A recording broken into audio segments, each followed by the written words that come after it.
સિંગતેલનું સત્ય, નામ માત્રનું સિંગતેલ, સિંગતેલ કે પછી જી હા, આપ જે હંમેશા ખાવાના ઉપયોગમાં લો છો તે સિંગતેલ શું ખરેખર સિંગતેલ છે કે પછી સિંગતેલના નામે માત્ર આપ ડુપ્લિકેટ સિંગતેલ ખાઓ છો? આ પ્રશ્ન થોડો અજુક તો લાગશે, પરંતુ હકીકત એવી જ કંઈક સામે આવી છે। રાજકોટ નજીકના ગોંડલ ગામમાં સિંગતેલની અનેક ઓઇલ મિલો આવેલી છે અને આ જ ઓઇલ મિલોમાં એક ઓઇલ મિલ છે આવકાર ઓઇલ મિલ। આ ઓઇલ મિલમાં ભેળસેળ થતી હોવાની બાતમી ફૂડ એન્ડ ડ્રગ વિભાગને મળી હતી અને આ જ હકીકતને આધારે ફૂડ એન્ડ ડ્રગ વિભાગે ગોંડલની આવકાર મિલમાં જ્યારે દરોડા પાડ્યા ત્યારે સામે આવ્યું સિંગતેલનું સત્ય।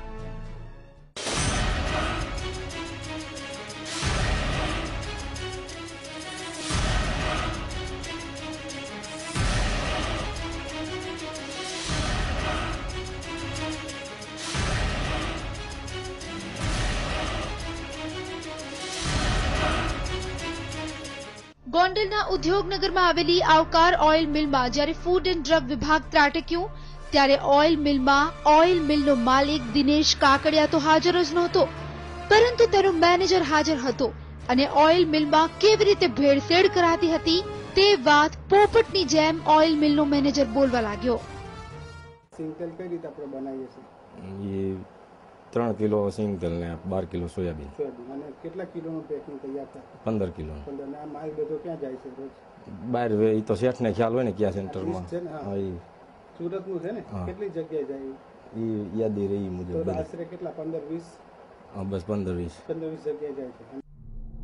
સાંભળીને કદાચ આપ ચોંકી ગયા હશો કે સિંગતેલના એક 15 કિલોના ડબ્બામાં માત્ર સિંગતેલ તો 3 જ કિલો હોય છે, બાકી 12 કિલો સોયાબીન હોય છે અને તેમાં ભેળવવામાં આવે છે સિંગતેલનું એસેન્સ। સિંગતેલનું એસેન્સ આ સાંભળીને પણ નવાઈ લાગશે, પરંતુ આ જ હકીકત છે। આ ઓઇલ મિલમાં સિંગતેલના નામે સોયાબીનનું તેલ જ ભરાય છે અને તેમાં ભેળસેળ કરાય છે સિંગતેલના એસેન્સની। આ ઓઇલ મિલમાં એક કેરબો એવો પણ મળી આવ્યો છે જે ખાસ મલેશિયાથી મંગાવવામાં આવે છે અને આ જ કેરબામાં હોય છે સિંગતેલનું એસેન્સ।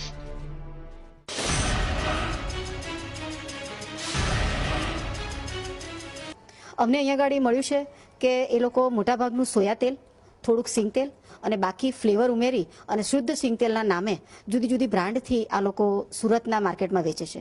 એટલે અત્યારે હાલ અમે 8,500 લીટર જેટલું સિંગતેલ નહીં પણ જે કોઈ તેલ હોય એ જપ્ત કરીએ છીએ અને 3 સેમ્પલ લઈએ છીએ અને એમાં અમને ફ્લેવર પણ મળી ચૂકેલી છે, એટલે એડલ્ટન્ટ તરીકે ફ્લેવરનું પણ સેમ્પલ લઈએ છીએ। ગોંડલની આવકાર ઓઇલ મિલમાં સિંગતેલની બહાર આવેલી આ હકીકત માત્ર આટલી જ નથી।